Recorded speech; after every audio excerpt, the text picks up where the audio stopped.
আসসালামু আলাইকুম। এবছর এইচএসসি পরীক্ষার পাশের হার অনেক কমে গেছে।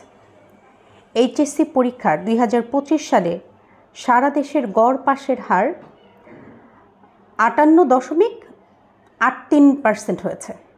দিনাজপুর বোর্ডেই 43 কলেজে কেউই পাশ করে নাই, এমন অবস্থা প্রত্যেক বোর্ডেই। সবশেষ তথ্য অনুযায়ী সারা দেশে শতভাগ ফেল এমন শিক্ষা প্রতিষ্ঠানের সংখ্যা 134টা, তবে এর সংখ্যা ক্রমশই বাড়ছে।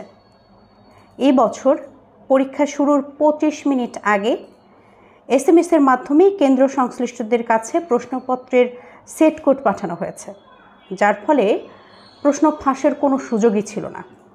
তাছাড়া এবার সম্পূর্ণ সিলেবাসে পরীক্ষা হয়েছে, মূল্যায়ন হয়েছে খুবই কঠোরভাবে, খাতা দেখা হয়েছে খুবই মনোযোগ দিয়ে। অবশেষে বোর্ড নিজস্ব তহবিল থেকে পরীক্ষকদের সম্মানীয় এবার বাড়িয়েছে, যেটা শিক্ষকদের উৎসাহ জুগিয়েছে সঠিক মূল্যায়ন করার জন্য। এটাই শিক্ষায় গুণগত মান ফিরিয়ে আনা। এখন যারা ফেল করেছে তারা হয়তো হতাশ, কিন্তু এটা তাদের জন্যও একটা শিক্ষা। তাদের বুঝতে হবে যে গাইড মুখস্থ করে নয়, বই বুঝে পড়তে হবে। আমাদের এখন দরকার বইয়ের সঙ্গে বন্ধুত্ব করা, পড়ার টেবিলে ফেরা, আর স্কুলে শুধু লেকচার নয়, শেখার কৌশল শেখানো। এটা যদি ধরে রাখা যায় তাহলে একদিন এই কঠোরতাই শিক্ষাকে করবে মানসম্মত, বাস্তবমুখী আর মর্যাদাপূর্ণ। আমি বলবো এই পরিবর্তনটাই বাংলাদেশের জন্য আশার খবর। প্রশ্ন ফাঁস বন্ধ হয়েছে, মূল্যায়ন নিরপেক্ষ হয়েছে, শিক্ষকরা উৎসাহী হয়েছেন, শিক্ষার্থীদের মধ্যে সততার চর্চা শুরু হয়েছে। এখনই সময় পাশ নয়, দক্ষতা আর জ্ঞান দিয়ে নিজের জায়গা তৈরি করার। এই দিকেই এগোচ্ছে শিক্ষা ব্যবস্থা, এমনটাই দেখতে পাচ্ছি।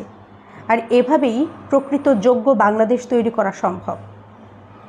অনেকেই হয়তো এই পাশের হার কমে যাওয়ার ব্যাপারটাকে খারাপ খবর হিসেবে দেখছেন, কিন্তু আমি বলবো এটা কোনো খারাপ খবর না, বরং এটা ভালো দিকের শুরু।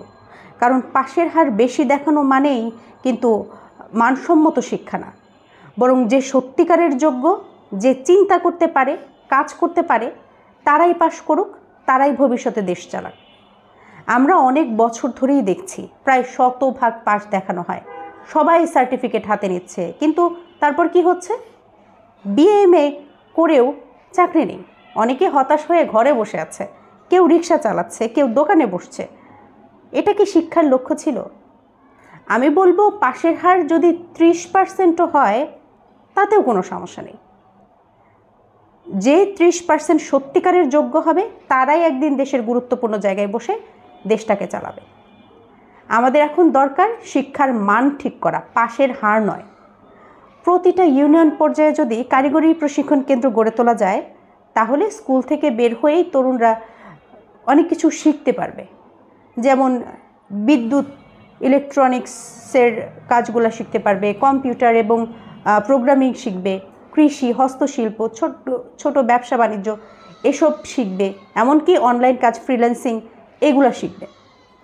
তাহলেই পড়াশোনার শেষে তারা শুধু সার্টিফিকেট না, জীবিকা হাতে পাবে। উন্নত দেশগুলোর দিকে একবার দেখুন, তারা কিভাবে এগিয়েছে। সেখানে কেউ শুধু ডিগ্রির উপর নির্ভর করে না। ফিনল্যান্ড, জার্মান, জাপান, কানাডা, সব জায়গায় এডুকেশন মানে শুধু পড়ালেখা নয়, বরং স্কিল, থিঙ্কিং এবং ক্রিয়েটিভিটি। এই দেশগুলোতে পাশের হার নিয়ে কেউ মাথা ঘামায় না। ওরা দেখে শিক্ষার্থী শিখছে কিনা, চিন্তা করতে পারছে কিনা। ওদের স্কুলে ছোটোবেলা থেকেই শেখানো হয় কিভাবে সমস্যার সমাধান করতে হয়, কিভাবে দলবদ্ধভাবে কাজ করতে হয়, কিভাবে নতুন কিছু তৈরি করতে হয়। আর যারা পড়াশোনায় ভালো না, অর্থাৎ যাদের পড়াশোনায় আগ্রহটা কম, তাদের জন্য থাকে ভোকেশনাল বা স্কিল ট্রেনিং। জার্মানির প্রায় 60% শিক্ষার্থী স্কুলের পর সরাসরি কারিগরি প্রশিক্ষণে যায়। সেখান থেকে বের হয়ে তারা ইঞ্জিনিয়ার, টেকনিশিয়ান অথবা ব্যবসায়ী হয়। তারা চাকরি খোঁজে না, বরং তারা নিজেরাই চাকরি তৈরি করে।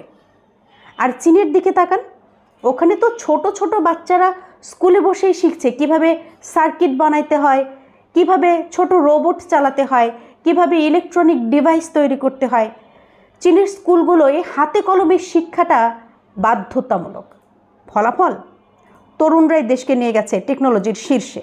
মোবাইল, ড্রোন, গাড়ি, চিপ সব কিছুই ওরা নিজেরাই বানাচ্ছে। এটাই আসল শিক্ষা, এটাই দক্ষতার বিপ্লব। তাই পাশের হার কমে যাওয়া মানেই ব্যর্থতা না, বরং এটা হতে পারে মানসম্মত শিক্ষার নতুন সূচনা। আমরা যদি এখনই দক্ষতা, প্রযুক্তি আর কারিগরি জ্ঞানে বিনিয়োগ করি, তাহলে একদিন আমরাও বলতে পারবো আমাদের বেকার আর নেই, আমাদের সবার হাতে দক্ষতা আছে। ধন্যবাদ সবাইকে।